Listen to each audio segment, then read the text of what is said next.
ओम गंग गणपतये नमो नमः। श्रीमद् वाल्मीकि रामायण किष्किंधा कांड 30वां सर्ग पार्ट 1 शरद ऋतु का वर्णन और श्री राम को लक्ष्मण को सुग्रीव के पास जाने का आदेश देना। पूर्वोक्त आदेश देकर सुग्रीव तो अपने महल में चले गए। उधर श्री रामचंद्र जी जो वर्षा के रातों में प्रश्नगिरी के पर निवास करते थे, आकाश के मेघों से मुक्त और निर्मल हो जाने पर सीता से मिलने की उत्कंठा करने के लिए ब्रजन शोक से अत्यंत पीड़ा का अनुभव करने लगे। उन्होंने देखा आकाश श्वेत वर्ण का हो रहा, चंद्रमंडल स्वच्छ दिखाई दे रहा तथा शरद ऋतु की रंजनी के अंक पर चांदनी का अनुराग लगा। यह सब देखकर वह सीता से मिलने के लिए व्याकुल उठे। उन्होंने सोचा सुग्रीव काम में आसक्त हो रहा है, जनक कुमारी सीता का अब तक कुछ पता नहीं लगा है और रावण का चढ़ाई करने का भी समय बीता जा रहा है। यह सब देखकर अत्यंत आतुर हुए श्री राम का हृदय व्याकुल हो उठा। 2 घड़ी बाद उसका मन कुछ अस्वस्थ हुआ। तब बुद्धिमान नरेश श्री रघुनाथ जी अपने मन में बसी हुई विदय नंदिनी सीता का चिंतन करने लगे। उन्होंने देखा आकाश निर्मल है, न कहीं बिजली की गड़गड़ाहट है, न मेघों की घटा। वह सब सारसों की बोली दिखाई देती है। वह सब आर्तवाणी में विलाप कर रहे हैं। सुनहरे रंग की धातु से विभूषित पर्वत शिखर पर बैठे हुए श्री रामचंद्र जी शरद काल के स्वच्छ आकाश की ओर दृष्टिपात करके मन ही मन अपनी प्यारी पत्नी के सीता का ध्यान करने लगे। वे बोले, जिनकी बोली सारसों के आवाज़ के समान मीठी थी तथा जो मेरे आश्रयों पर सासुरों को परस्पर एक दूसरे को बुलाने के लिए मधुर शब्दों से मन बहलाया करते थे, वह मेरी भोली भाली स्त्री को सीता को आज किस तरह मनोरंजन करती होगी। स्वर्ण में वृक्षों के समान निर्मल और खिले हुए असल नामक वृक्षों को देखकर बार बार उन्हें निहारती हुई भोली भाली सीता जब मुझे अपने पास नहीं देखती तब उनका कैसे मन लगता होगा। जिनके सभी अंग मनोहर हैं तथा जो स्वभाव ही मधुर भाषण देने वाले, वह सीता पहले कल हंसों के मधुर शब्दों से जागा करती थी, किंतु आज वह मेरी प्रिया वहाँ कैसे प्रसन्न रहती होगी। जिसके विशाल नेत्र प्रफुल्ल कमल दल के समान शोभा पाते हैं, वह मेरी प्रिया जब साथ विचरने वाली चकों की बोली सुनती होगी तब उसकी कैसी दशा होती होगी। हाय, मैं नदी, तालाब, बावली, कालन और सब जगह घूमता हूँ, परंतु कहीं भी उस मृत शावक नैनी सीता के बिना मुझे सुख नहीं मिलता है। कहीं ऐसा तो नहीं कि शरद ऋतु के गुणों के निरंतर वृद्धि को प्राप्त होने वाले काम भावनी सीता को अत्यंत पीड़ित कर दे, क्योंकि ऐसे संभावना के 2 ही कारण हैं। एक तो मेरे वियोग का कष्ट है, दूसरे वह अत्यंत सुकुमारी होने के कारण कष्टों को सहन नहीं कर पाती होगी। इंद्र से पानी की याचना करने वाले प्यासी पपीहे की भांति नरश्रेष्ठ नरेंद्र कुमार श्री राम ने इस तरह बहुत सी बातें कहकर विलाप किया। उसी समय शोभाशाली लक्ष्मण फल लेने के लिए गए थे। जब वो पर्वत रमणीय शिखर पर घूम फिर कर लौटे तो उन्होंने बड़े भाई की अवस्था पर दृष्टिपात किया। वह दुष्यंत चिंता में मग्न होकर अचेत से हो गए थे और एकांत में अकेले ही दुखी होकर बैठे थे। उसी समय मनुष्यनी सुमित्रा कुमार लक्ष्मण ने जब उन्हें देखा तो तुरंत अपने भाई के विशाल से अत्यंत दुखी हो गए और इस प्रकार बोले, आज इस प्रकार काम का अधीन होकर अपने पौरुष का तिरस्कार करने से, पराक्रम को भूल जाने से क्या लाभ होगा। इस लज्जाजनक शोक के कारण आपके चित्त की एकाग्रता नष्ट हो रही है। क्या ऐसे में योग का सहारा लेने, मन का एकाग्र करने से यह सारी चिंता दूर नहीं हो सकती। तात, आप आवश्यक कर्म का अनुष्ठान में पूर्ण रूप से लग जाइए। मन को प्रसन्न रखिए, हर समय चित्त की एकाग्रता बनाए रखिए। साथ ही अंतःकरण में दीनता को स्थान न देते हुए अपने पराक्रम के बुद्धि के लिए सहायता और शक्ति को बढ़ाते हुए प्रयत्न कीजिए। मानव वंश के नाथ तथा श्रेष्ठ पूजनों के भी पूजनीय वीर रघुनंदन, जिनके स्वामी आप हैं, वह जनक नंदिनी सीता किसी भी दूसरे पुरुष के लिए सुलभ नहीं है, क्योंकि जलती हुई आग के लिपट के पास जाकर कोई भी जग किए बिना नहीं रह सकता। लक्ष्मण उत्तम लक्षणों से संपन्न थे, उन्हें कोई परास्त नहीं कर सकता। भगवान श्री राम ने उनसे स्वाभाविक बातें कहीं।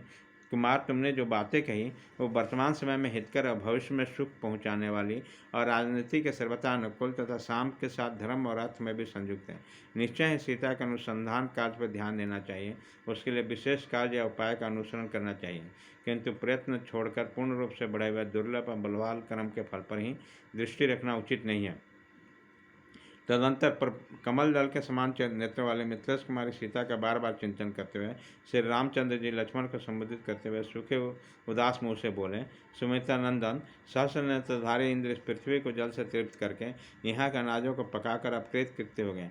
राजकुमार देखो, जो अत्यंत गंभीर स्वरों में गर्जना किया करते हैं और पर्वतों, नगरों तथा वृक्षों के ऊपर से निकलते हैं, वह मेघ अपना सारा जल बरसाकर शांत हो गए।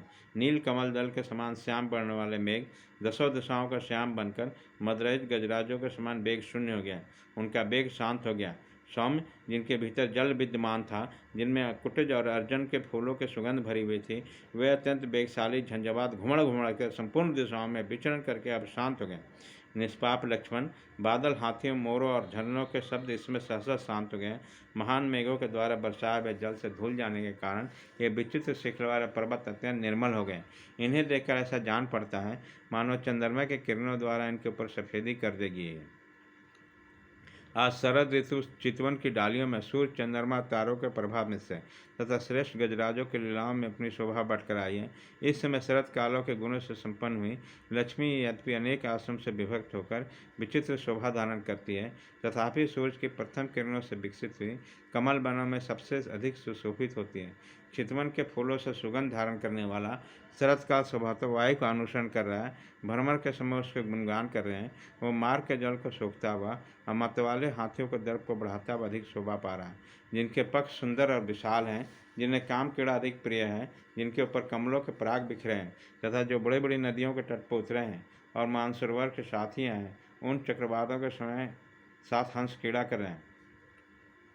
मदमस्त गजराजों में दर्प भरे हुए वृक्षों के समूह में तथा स्वच्छ जल वाली सरिताओं में नाना रूपों में विभक्त हुई लक्ष्मी विशेष शोभा पा रही है। आकाश में बादलों से शून्य हुआ देख वनों में पंख रूपी आभूषणों का परित्याग करने वाले मोर अपनी प्रियतमाओं से विरक्त हो गए। उसकी शोभा नष्ट हो गई है और वह आनंद शून्य होकर ध्यानमग्न होकर बैठे हैं।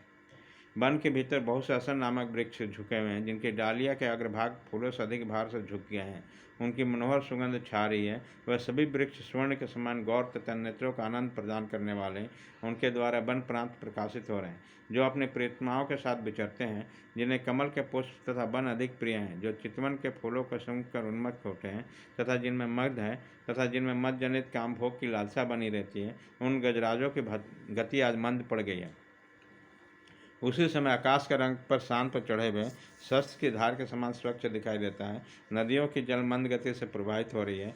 श्वेत कमल सुगंध लेकर शीतल मंद वायु चल रहा है और दिशाओं का अंधकार दूर हो गया, अब उसमें पूर्ण प्रकाश ला रहा है। घाम लगने से धरती का कीचड़ सूख गया है, अब उसमें बहुत दिनों के बाद धूल प्रकट हुई है।